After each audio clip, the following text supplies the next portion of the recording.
Matthew Bain, welcome to the Dylan Friends podcast, my friend.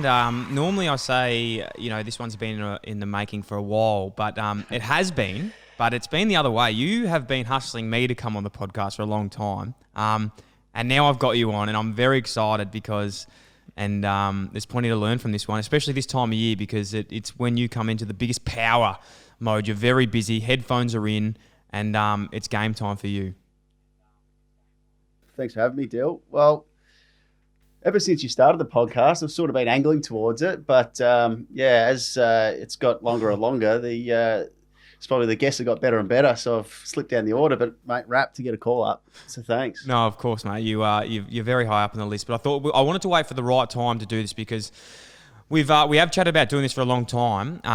And being yourself, to set the background, you were my manager when I was a player in the AFL. Which we will get into because there wasn't a whole lot to manage, I suppose, in my career. There wasn't I think we've got contrary views on this because I'm leaning towards the fact that you were my player manager, but in terms of my playing contracts, there wasn't a lot of work that was needed to be done in those contracts. Which is fine, but that's what we're going to get into, mate, because sometimes they're the hardest ones to deal with. Yeah, so. I think, look, this is my show, so I think you should show me some respect throughout it just to remember that. But what I'm saying is the deals that we'll talk about later on. Often it was, this is the deal. Can we have an extra couple dollars? No, we can't. Okay, thank you. We'll sign it. Yeah. And go on. But as I said, mate, so I think one of our 1 year deals took about 8 months to do though, and used to call me about 4 times a week. Going, surely Sauce can give me an extra $5,000.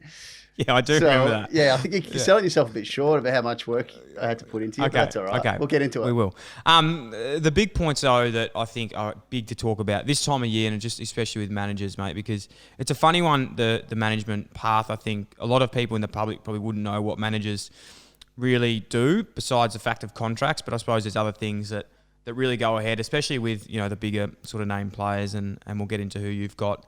One being, Paddy Cripps and someone like that take a lot more work with things sort of off field and things like that. But other things as well, man, like the trade period at the moment and silly season, I've always been a massive fan. Even when I was playing, and I suppose we touched on it earlier, but signing like 1 year deals was obviously an anxious time for me, but it was actually, as a footy fan, I loved watching trade period, like as just like what goes on behind closed doors, knowing what's happening all the time. So I suppose those sort of things as well, and I think it'd be cool to break it down. And to be honest, I thought I knew a little bit about this, but I actually don't know a great deal because I was probably never in those positions. Yeah, it's an exciting time. I think even for the guys about to be traded or looking for more opportunities, it's a good time in your life. But especially the last probably 4 or 5 years, it's grown to something pretty big. You look how big trade radio's become, and I think it's just an extension of the season. People love getting a footy fix. Yeah, they definitely do. Let's break it down though, mate. Yourself, obviously, you've been a manager now for how many years? Just over 10. Over 10 years. Been working with TLA. Yep. Originally, you were with Stride. Stride, yeah. How did it all work, man? How did it all come to fruition for you? Where did you get a start? My older brother got drafted. He was in and out for a year, but watching him go through the process with the manager, I was like, well, I was never good enough to get picked, so I was never going to. So I was like, it's a good way to stay involved in the industry. So I did a Bachelor of Business at uni, and then I started to get a bit of work experience behind me. So I went overseas. I was lucky enough to get a couple of good gigs. I worked at the Monaco Grand Prix, the Tour of Italy. Then I came back and worked at the Commonwealth Games. And from there, it sort of just ticked along. I had 2 years at Carlton working in the membership department, which was good fun early days. And then, from there, I met Tom Petroro, who was at Stride at the time, Glenn Archer, Ricky Ponting, and some of those guys. And then, I was lucky enough to get a gig, mate, and then sort of worked in from there. It's funny you say you worked in the membership department because I used to think that I used to actually work in the membership department as well, putting bums on seats. More on field performance, I was putting, selling memberships actually firsthand. But I appreciate you filling out the paperwork for me on the, with that. You're always good to the fans, though. You weren't good to the fans, weren't you? Oh, that was the worst gag ever.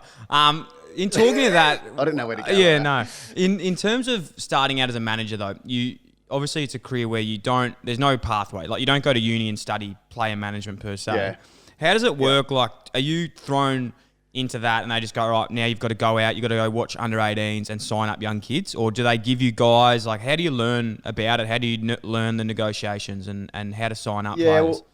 Well, I offered to Tommy originally at Stride. I said, I'll do 2 days work experience for nothing. I just wanted to get in the industry and really learn about it.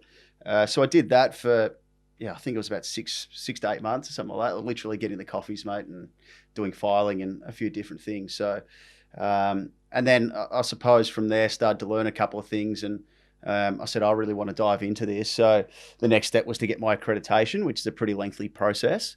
It's a lot tougher than some people think it is. So I went and got that, and then I probably had a year and a half just learning the ropes off, and I just tried to absorb as much as I possibly could. And then from there, it was time to go and get some of my own clients. So I got half gifted my first client. I remember Zephaniah Skinner. Remember him from the Doggies? Yeah, he's a gun. Big rat's tail.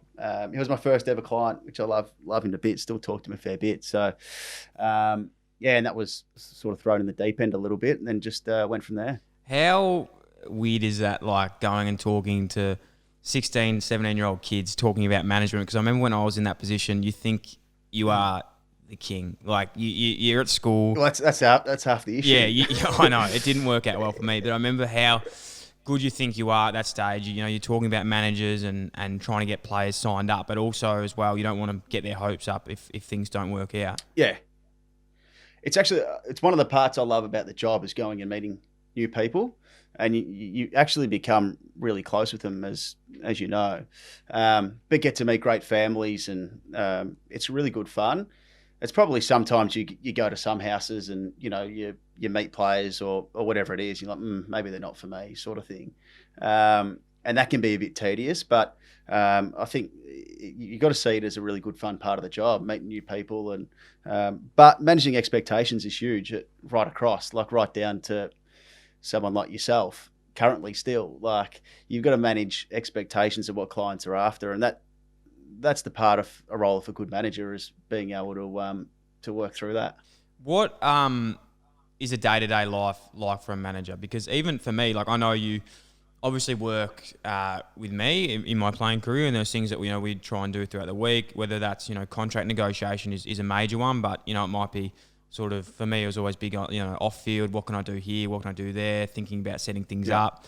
I spoke to obviously Brett DeLeo last week, one of my good mates, and he's transitioned into management now, and spoke about how important it is to set up kids on and off the field, especially off field, like banking and learning how to manage money. What is a role of a player manager? What does your week look like? What are some of the things you do that people wouldn't know that managers do? Yeah, I think it's probably a bit of a misinterpretation that managers are just all about contracts, because really if you play for 10 years, you might have 4 or 5 contracts, maybe 3. How many did you have in the end? About 10. You had a about few 10. more, a couple of 1 years. But it is a pretty small part of it. I think the welfare role at the moment's huge, being able to talk to players during the week and get their mindset, and we'll probably go into that a little bit more after. But there's a whole heap of different things: media, marketing. The financial side's huge, because you get one really good shot at making something out of footy, and you got to make sure that if you have a career that lasts, like my older brother did, for 1 year, or some of the boys you see play 15 years, that you're making the most out of it, because you don't want to come out of footy going, well, what's next? So that's important, and I think it's a bit cheesy. It's sort of like a bit of a life coach in a way, and I wish I had someone when I was a lot younger teach me some of the things, because I just don't think schools necessarily teach you great things coming out at times around life skills. So I've got guys that I manage that go to the best private schools in Australia that at the age of 18 don't know what superannuation is, or tax, or net pay, gross pay. So just teaching them about things so that you're not just pushing pieces of paper in front of people and saying sign here, So just teaching them sort of little life goals along the way. No, it's a huge point, I think, mate, because even looking back to my career now, and not just managers and yourself, but even just being in an AFL system, like the guys and girls that go through being AFL players, you nearly get not just AFL players, I'd say professional sports in teams. Like you get a bit of a degree in life, like in terms of like things you learn and things that, it might take an everyday person to learn these things, throughout their whole time. Might take them to get to, sort of 30, 40 years of age, where you're experiencing these things as an 18-year-old and you might not actually know how important they are yet until it finishes. Well, you've got to make decisions a lot quicker than a lot of people around you growing up. I mean, that's just because your income's growing a lot quicker too, and you've got to make the most of those opportunities. So there's not many 21-year-olds out there that are setting up family trusts and, buying a house at the age of 20 and doing different things like that, learning about shares. And so it's important to be able to teach younger guys about that and why they're putting money into certain places. And that's just an educational thing from our point of view. We obviously have financial advisors that go and do everything, but it's just making sure they're understanding of it more than anything. Talking of player contracts, and we touched on it before, negotiations, as I said, we didn't have much negotiating power there, but in a lot of your other players on the books, you've got guys like, who have you got? You've got Paddy Cripps, Sam Doherty, Luke Shuey. Tim Membry, Jay Gresham, Tim Taranto.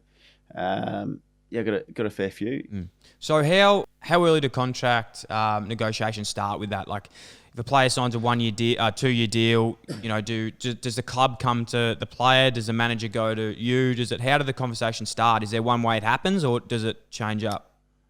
Yeah, it changes up a little bit. Sometimes you've got different types of players. Some players really like security in their contract. So some might come and say, mate, get me the longest deal possible, and the money's not much of an issue, where others are a bit riskier and like to take them on and let their contracts run out and try and get a little bit more money, or they're not as fussed about having security in the system. So you deal with, and that's the fun part about footy, you deal with all different types. So, but I think when a player gets drafted, normally a club, if you're in the first probably 25, club normally comes pretty early to do an extension. And especially if you're in the top 10, they normally try and push them out early. So, but then across the board, as I said, sometimes, I'll be 2 years out. A player will be, out in 2022 or something, and they'll start coming now and saying, well, we're happy to push him out if the player does, and extend him, where other boys will say, no, run me right through to the back end of that year. I'm happy to sit and wait. You said then about young players, and this is something, again, that it's happened in the last few years, I think, but young players now, especially from interstate clubs, are signing those long deals for, really big money early days. But a lot of people are saying that can actually come back and hurt the clubs now, because they've signed these massive bomb deals early and there's not much to grow into, and it could just be taking up heaps of their salary caps. Yeah, but I think they probably look at the negative ones, or the ones that haven't worked that well, and that's probably why they're saying that. There's some that probably have signed early and have worked really well. So, and I think that's probably just the market when the Gold Coast and Giants came in, is that there were so many of those players there that there was a monopoly, and you'd be able to go in there and take a couple out and pay them a little bit over. So naturally the club said, well, right, I will sort of have to half match what you're going to get offered down to Victoria or to move back home. So we'll start to increase your pay in those early years. Just on that move back home factor, I think that will be dead in the next 2 years. I have a massive theory now of being in Sydney and lived there myself, and enjoyed how much it is a beautiful life up there away from footy. You get to play the sport that you love, but you don't have to be in the spotlight, and you can enjoy the beach and whatnot. I've heard from a few people that the requests from after the hub life in Gold Coast that Gold Coast have received of players wanting to be traded to the club is astounding. Can you comment on? I think it has opened a few people's eyes. Yeah, well, it's opened a few people's eyes to say, well, it's all these players live in an environment where, it's hard to go out and have a dinner and, have a few beers. And I know that hasn't been up in the Gold Coast or in the hub life. You can't do that. But I reckon some of them probably enjoyed being out of the spotlight a little bit and not having eyes cast over them all the time. But it goes both ways, mate. Like, as you said, you thought you were the king when you got to Carlton. I remember you strutting around everywhere on the sidelines in your tracksuit early days when you weren't even playing. Yeah, signing autographs in the second level at the G when you were getting a pie at half time. So, there's that part of it that I think players really like but it also becomes really consuming as well. So when you are playing in front of low crowds and, interstate, it can be a bit of an attraction to go, I want to go to a big club. I want to feel what it's like. But I think some that have felt that and then move, go, you know, this life's amazing because I don't have the expectation or the the public spotlight onto me. And that's probably what you felt a little bit, Gal. I've probably experienced playing in front of big crowds, and now I've flipped it the other way. But it's a balance, mate. And I say to a lot of the players that are interstate that are thinking about moving, well, why would you? Because you're getting paid well and you get to live this lifestyle. Yeah. Yeah, it was always something I think is, if you look at early days with the Giants, and there wasn't, and obviously, you know, a few guys have put in requests to move, but that's for different sort of issues now and setting up their lives post footy. But if you look at the young guys that sort of leave Giants and Gold Coast early, and not putting words in their mouth, but I always think that a lot of them might think, geez, I wish I sort of probably stuck out a couple more years interstate. Yeah, but don't forget they probably would have had opportunities to go back at other clubs in Melbourne too. That, to play in, you know, in the midfield or you know, play in different positions that might not have got picked at the Giants because you were so stacked. But on the flip side, as I said before, like Sydney, especially at the Giants, provides such a good environment to live. Like you've lived and breathed it. So that's the trade-off. Like you don't play in front of massive crowds, although the Giants' numbers are building really well and they're an amazing footy club at the moment. But at the same time, you get to live a life and go and have a swim down Bondi and do your thing without that public spotlight. What are some of the craziest clauses you've seen in contracts and requests? You know, like people might not understand what goes into a contract. It's a massive document. It's got obviously things that, you know, there's triggers, clauses and requests that you can put in there. What's something that goes into a contract, and how long can these negotiations go for? Mate, there's not that many crazy clauses. Like, did you try and put a Coleman medal clause? I did. I put one up for you. Yeah. For the knee fall. I'm pretty sure they said would give you $1 million. They were that confident it wouldn't happen. No, there's not many. Like, to be honest, like if when your player comes to do a contract, you really manage their expectations around money and what the market rate is for them at the time. So you probably don't get many players that think they're way above what they should be. And if they trust their manager and the person in charge, that they sort of you have really good open dialogue, but it's not something that you sit there and you're that far apart on. So clauses are a bit different, and the AFL knock a lot of clauses on the head now. So if you put something obscure in there, they probably just knock it back and say this is ridiculous. So I've had a couple of players that have been injured and they have, you know, 10, 12 clauses in there to make sure that they can earn the money should they get back and play the footy they think they can. So, but as far as stupid clauses, not too many. What about triggers though? Like in terms of guys in contracts of like Brownlow bonuses, Coleman medals, these things, that actually goes ahead? Yeah, best and fairest. There's probably not a hell of a lot of Brownlow and All Australian incentives there used to be. When I first started, that used to be the big rage, but clubs don't love putting them in there because it's subjective. Like a Brownlow clause, the umpires vote for it. So it's not necessarily, it's not necessarily something that clubs love having in there. They put probably best and fairest because that means that the club are voting on it, but you're rated internally there especially. So, and I like sometimes, some players will finish higher up in the best and fairest, like a defender, for example.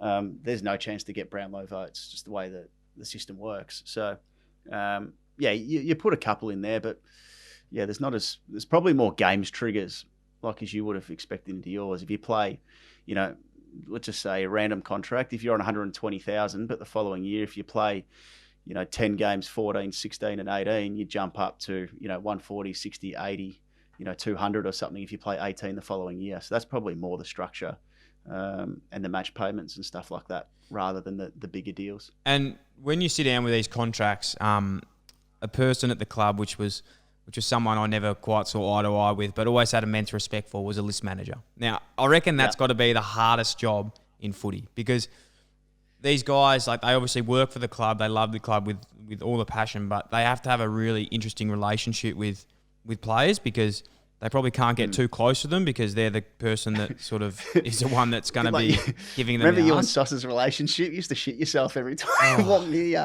It was such an awkward experience. Even I love Sauce and still do, but obviously at that time, we both were not oblivious to what was going on. Like I knew that he was going to sack me, and he knew that he was going to sack me. Remember, you used to ring me. You're like, man, I saw Sauce Savo, man. I just walked the other way. It was so awkward. Oh, it was so awkward. And even even with Jace, like Jace McCartney was at the Giants. Like I've known Jace since I was 15 years old, and we had an amazing relationship. But it got to the stage where I was just like, Jace, man, can we just sit down and have a chat? Like I don't want it to be awkward anymore. Like it's all. I just said to him, it's all good. Whatever happens, don't stress. Yeah. And you were lucky though, mate, because you had two really good ones relationship wise. Because obviously Sauce played with your old man, and Jace you knew for a while, so it was actually pretty easy when you can have honest conversations. I think the hard part is if list managers are keeping things from you or whatever. So.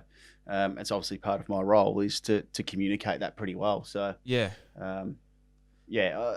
is a hard role as a list manager, but I think like anything in life, mate, if you're honest and open with people, it makes things a lot easier. Yeah, and that's what those two guys were really good at for me, especially just being open and honest. And I think you can't in that position, even in work and outside of footy and even in life, as long as I think one of my biggest downfalls was I was probably too honest with myself of what was going on, and I was very aware of like what was happening. So there was never a stage where I wasn't oblivious to what was going on. I knew it was a business, and I'd rather have a good relationship that's longer lasting than fall out quickly, because we will touch on the listing part next. But in terms of list managers that you've worked with in the AFL, they probably, there is some well-known ones. Obviously Stephen Wells at Geelong always gets a really good rap with a lot of the work he's done. Who are some of the best list managers, in your opinion, you've seen in your time dealing with? I've dealt with a lot. There's actually not many bad ones, mate, because they don't last very long if they're no good. So I used to work a long time ago with Craig Vozzo from West Coast. I love working with Craig. And to be honest, everyone, mate, I think everyone's in the industry's grown up a fair bit over the last probably 5 or 6 years. When I first started, list managers were quite emotional people.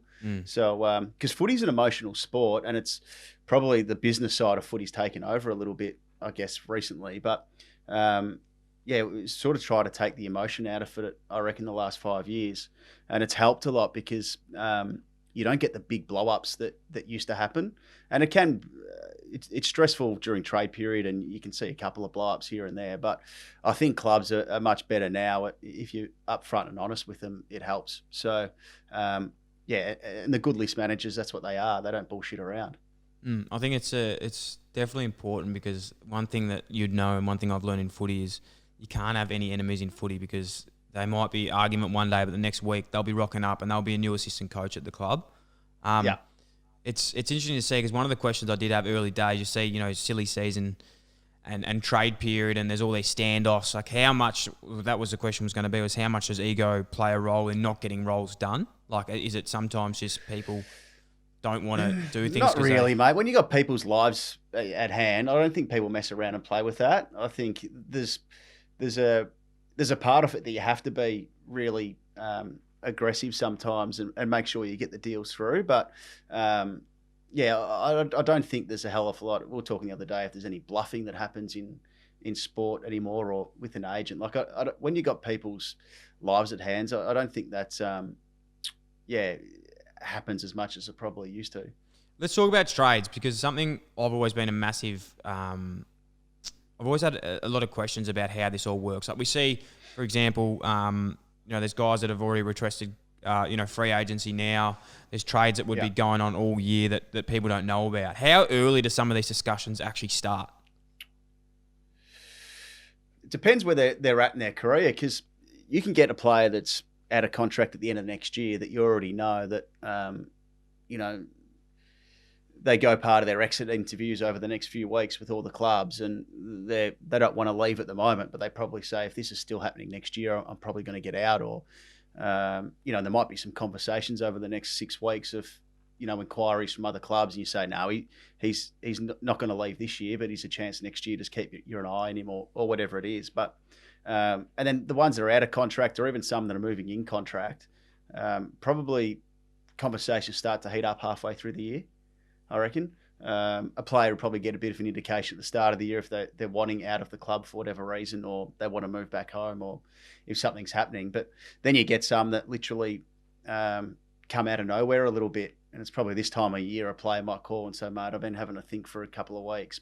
And this is extremely late for that to happen. There wouldn't be many players that get traded in this period coming up now that haven't at least thought about it or spoken to their manager about it. Do managers, I was chatting to producer Sam about this before, and I think it's something funny because you sort of hear like deals that go through and no one ever knew about it. Like, for example, that Buddy Franklin deal still rattled me from, 5-6 years ago, how everyone thought he was going to, Giants or somewhere else, and then all of a sudden he just goes bang to Sydney. So I feel like at some stage information doesn't get leaked unless people want it to be leaked. Like, how much of these trade deals do management use like the media to actually play up deals and build deals up? Nah, I think that's a bit of a misconception. Like, you don't really. I love the media and people in the media, but you don't need them to pump your players up. That's just no chance. But it's like anything, mate. Like, if you tell someone one thing and you're like, mate, do not tell a single soul. Like, I can see you smirking there. Like, do not tell a single soul. And then, like, 2 days later, someone else goes to you, oh, so-and-so told me this. You're like, how? Like, I'm talking that's in your personal life. But, and it just goes like wildfire. So I think that's what happens sometimes. A player will, have a few beers with another teammate. Maybe he says something and then that flows. He tells someone else and it just goes, mate. So it's hard to keep anything confidential in footy. It really, really is. And there's a lot of gossips in footy. And I think, like, you look at the amount of journos, I think there's twice as many as there is players. So unfortunately not at the moment with everything that's happened this year. There's been a few good ones let go. But it's hard to keep anything a secret. What happens if you've got two players that you manage and you're both your company and you're trading them? Has that ever happened? From the same club?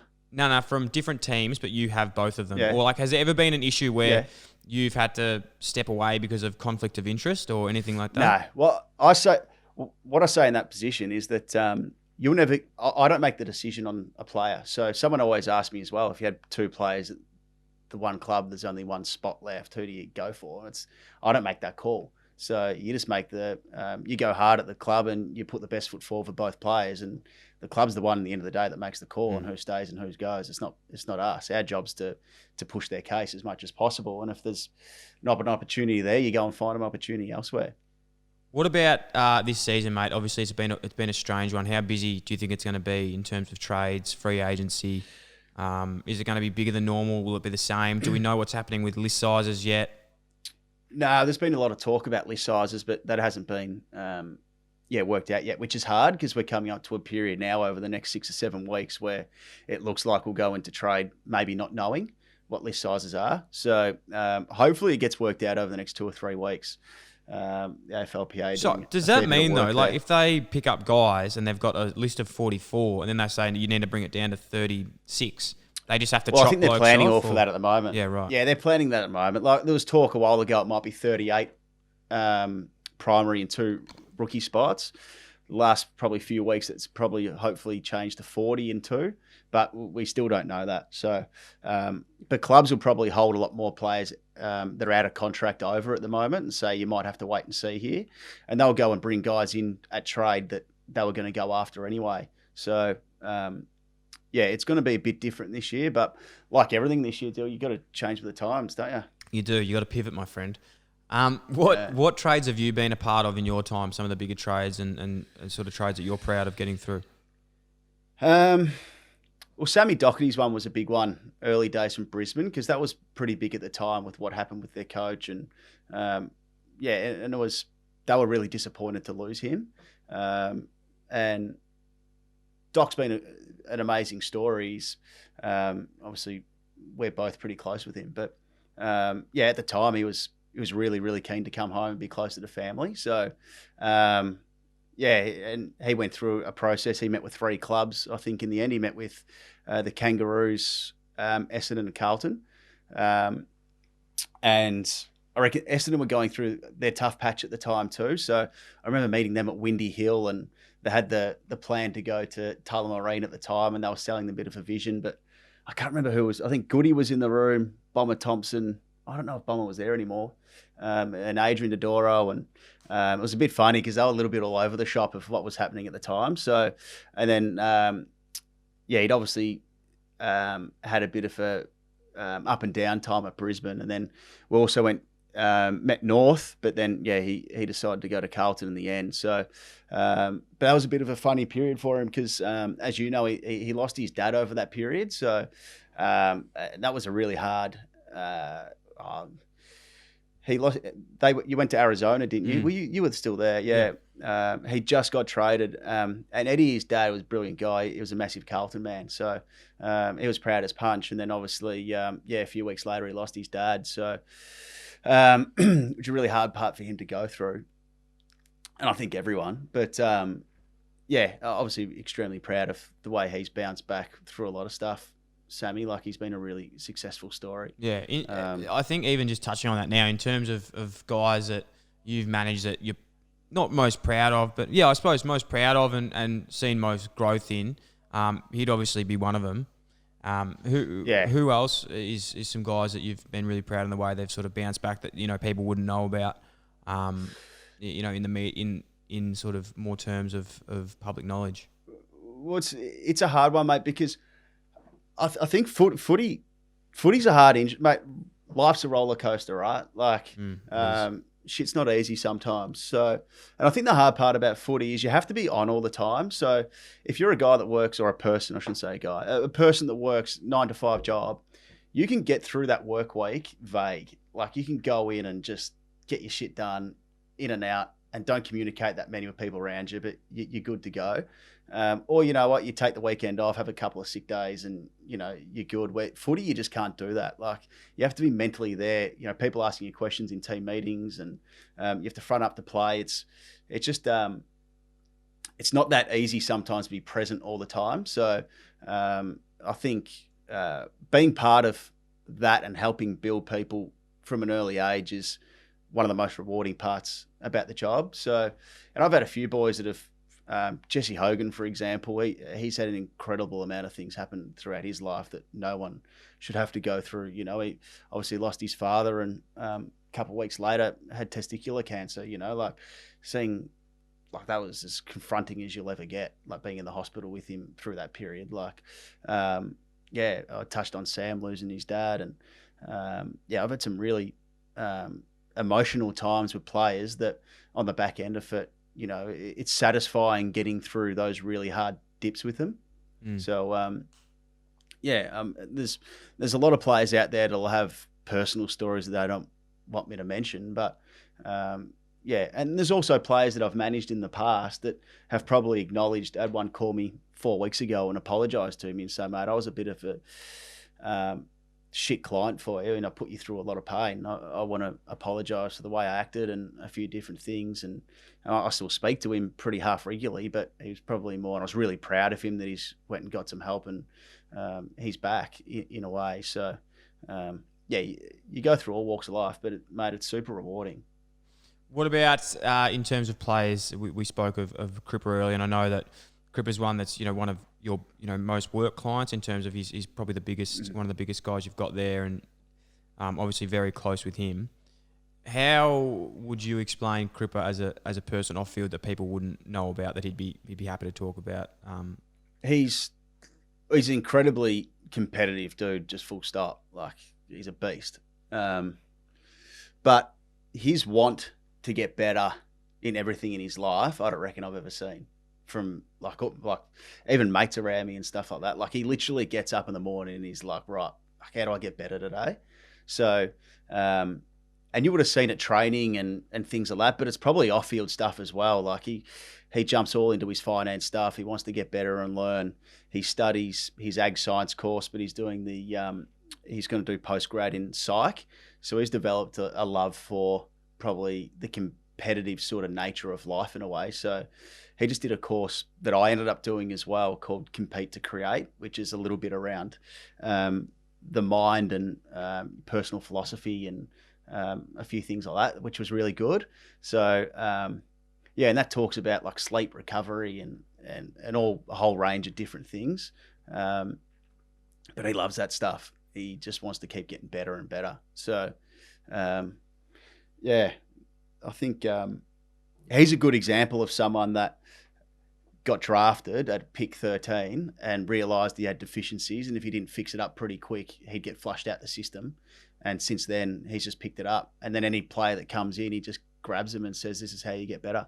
I think it's a pretty cool story, just because I've seen it work from his point of view. I think, at a time where Carlton was one of those teams where people think, I think from outside perspective, that people think when you go to a bad club that's not performing, but you're a young draft pick, that it's going to be easy for you. But I actually think it's actually worse, because you don't actually have the leadership around you to develop into a player that you can get to. You see, that all these young players that go to teams like Hawthorn in the past, that they have Luke Hodge, Sam Mitchell around them to show them how to be good. Whereas when you go to a team that's not going that well, it's normally a bit more of everyone's just fighting there for himself. And I think, a lot of players can use that as an excuse why they didn't necessarily get the most out of themselves. I've got a bit of a theory on this still. Is it the same? I reckon... Go for it. Well, I actually reckon that some of the older boys in the list have gone through that really hard part, and they know what it takes to get there. I reckon it's the list that have got a massive gap from ages 22 to 26 of guys that are actually continued to do that every single day, and you can watch them and how they're getting better. Where some of the older guys, like, they might do Pilates in their own time or go to ice baths down at the beach because they're kids and stuff like that, and they pick up different things. But I think Cripps at the good age, because he's 24, or 25 or whatever he is now. But when he's like 22 to 3, 4, 5, the young boys now have been able to see how hard he's got there to get there. Yeah, for sure. And that's what I think what happened with Carlton, was there wasn't that gap in the middle. Like we had, obviously there was the elite players above that were, consistent performers at AFL, and elite guys like Murph and Simo and Juddy and whatnot. But then there was probably a gap where, when we were coming through, there was, a lot of us would just fall away to the VFL, and Cripper played, VFL. He got dropped. He actually was playing AFL. He was in and out, and like you said, people don't believe this, but he was getting dropped and was never given a game at all. Yeah, mate, he's changed completely for the better. But it's funny looking back at those times, isn't it? I do want to talk about club loyalty, because recently there was announced, guys are leaving for free agency, and this has happened twice. When I was at Carlton, I remember Lockie Henderson said that he was going to leave and he was going to Geelong, and Carlton pretty much, they cracked it at that stage, and it was public knowledge. They pretty much said, okay, thank you, like, see you later. He left, with sort of 5 or 6 games to go. And it was reported again recently. I think that was that mutual, Hendo's one? Oh, it was mutual. Yeah, obviously mutual, because he said he was leaving. Yeah. But with the clubs at the moment, with the Giants, recently there was announced that they'd sort of done the same thing.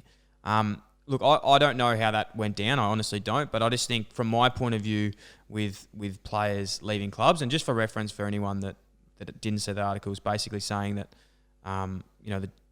the list management had pretty much said to players, if you don't want to be here, then you pretty much pack up and leave. And that sort of. So, I thought about that from my point of view, and if I was on an AFL list now, and I think things are starting to take a turn in terms of players at clubs now, and the ball being in the players' court or the ball being in the club's court. Like, I don't think that clubs can really demand that from players. Like, I don't think that they should have to. Clubs can trade players at will, they can delist players at will, but then they expect, I'm not saying everyone expects this, but then, in general, they expect players to be committed to the clubs. What's your view on that? There's probably the other end of it too, that you don't see the loyalty that clubs give players behind the scenes. So there's probably contracts that go on or things that happen in footy clubs that aren't reported. So you probably only end up seeing one side, where, like, there's 2 examples in the space of 7 years, 6 years. And I'm sure there's many more, but to stick up for clubs, like, there's a lot of things clubs do for players that no one will ever know of. So, footy is becoming a bit of a business, and I think players are starting to realise they need to look after themselves too and their families and get the most out of footy. But I still think there's a lot of loyalty there, mate. Like, I look at some players that are in the system that have stuck fat at a club over a long period of time. Like, you look at Murph at Carlton, for example. Like, probably had the chance to leave 10 times over for truckloads more money, but he never has, and it probably hasn't been a great period for the club either. You look at Nathan Jones from Melbourne, like I love those type of stories of guys that have just said, you know what, I bleed for this footy club. I love it. I'm not leaving. No matter who's come at any point and offered them way more money or opportunity for premierships and things like that. So, but I think they get looked after on the flip side by the clubs. Hopefully they do. Getting that loyalty back.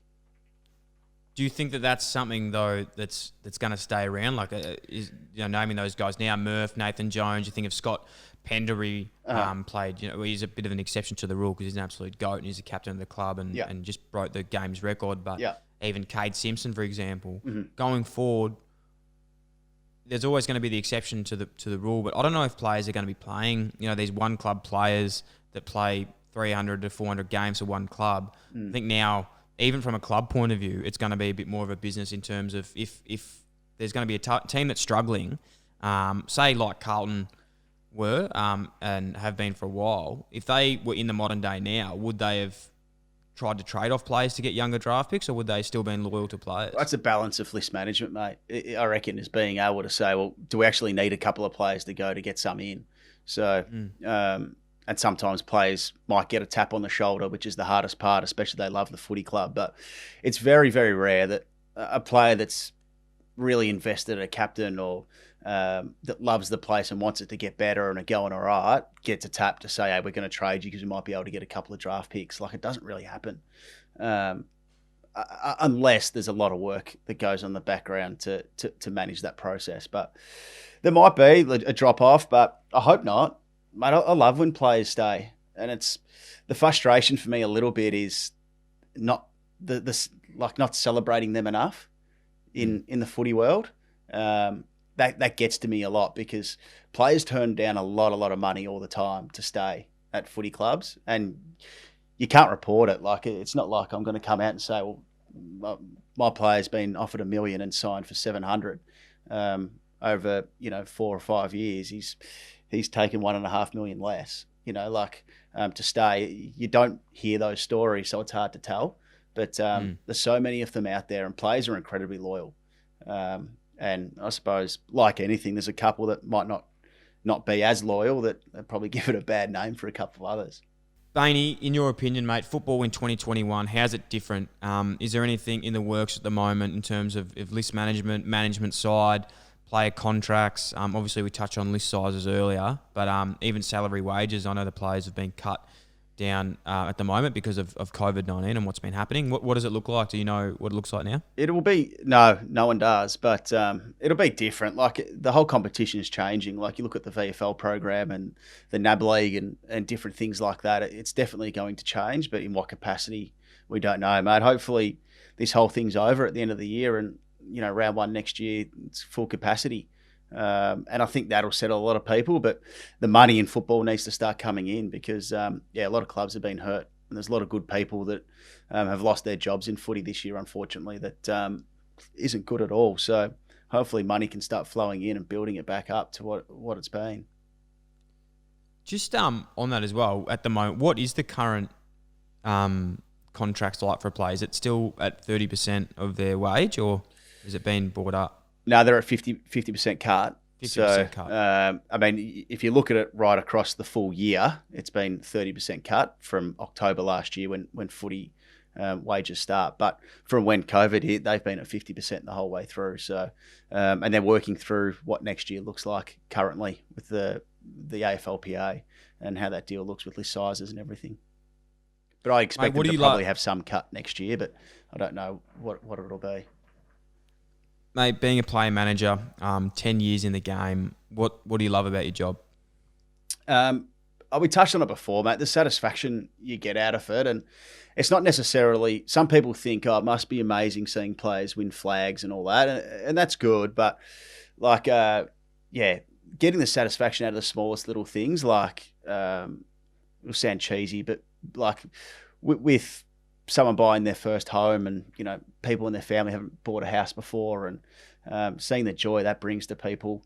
like looking at you now, mate, and the podcast you've built and little business and little side hustler and it's just little wins along the way that get you so pepped up. Like you get the best job satisfaction out of it. It's not funny. So, I reckon that's the biggest part of it. And building relationships. Like I love the relationships. Footy's a good sport because there's a lot of good people in it. And as you know, and you've gone from an environment where you've had so many people and made so many good friendships along the way, lifelong friendships. So, building them with people and being really close and knowing that you've got their back through the shittest times in their life. It's really rewarding. Bain Train, thank you very much for coming on the Dylan Friends podcast. It's been very insightful, my friend. I wish I knew half of this stuff when I was in the game, but it's never too late to know this. Thanks again. Best of luck in the trade period.